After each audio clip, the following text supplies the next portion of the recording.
with the federal character principle as enshrined in the 1999 Constitution as amendments. Is he suggesting that we have a constitutional amendment to put aside the federal character principle? Or what do you think the Vice President is insinuating with this remark? Okay. Would I crave your indulgence, kindly, please? Crave your indulgence to respond to this. After I've drawn the attention of Nigerians to the story of the mother who killed her 2 children, okay? As a child and gender rights advocate, I would ordinarily start with that, but I had to yield to the SARS word. Now that was in Kano. Then there's still another story again of a similar killing, okay? And of course a story that came from Bauchi also that says forced marriage is now attracts 2 years life sentence, okay? Now these are the narratives beyond SARS, beyond politics. For me, these are the narratives we must play up, because as I always say, our women and our children are getting the shortest end of the stick. A society cannot grow great when we subjugate, rape, violate our children and our women. And if there is a law in Bauchi that is now stopping it, because I've talked about how ridiculous the penal code, which is what is operated in the north, is, where once a girl is 14 years old, or she has started showing signs of puberty, even if at 9 years, the penal code says she can be married off.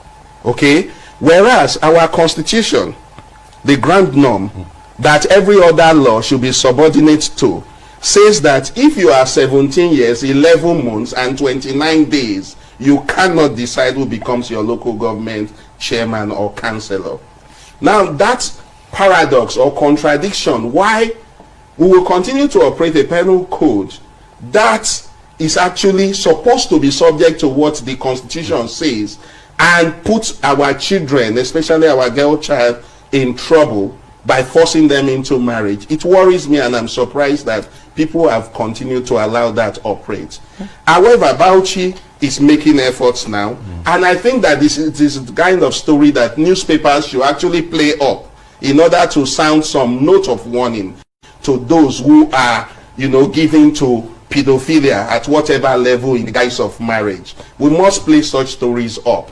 We must look at it that okay, again, that reminds me of Kaduna. I continue to say again that even though I disagree with El-Rufai in a lot of areas, he's one of the finest governors in terms of when you talk of efficiency. If El-Rufai wants reform done, he can achieve it. So I respect him for that. And I salute him when it comes to reform in terms of the penal code in Kaduna State.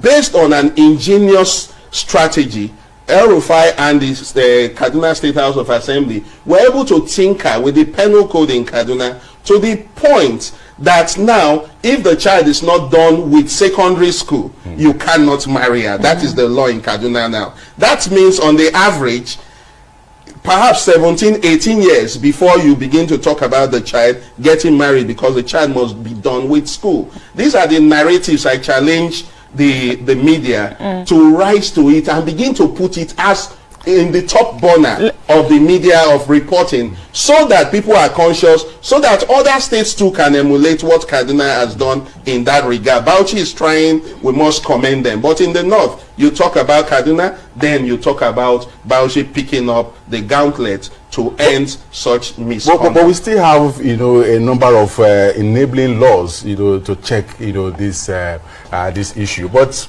over the years, we've seen less of arrest, we've seen less of prosecution, and the problem is even compounded by the fact that those who are violated themselves, their family members, parents, and friends are not speaking up due to fear of stigmatization. Okay. How do we begin to resolve these issues? We must help victims and their families find their voices.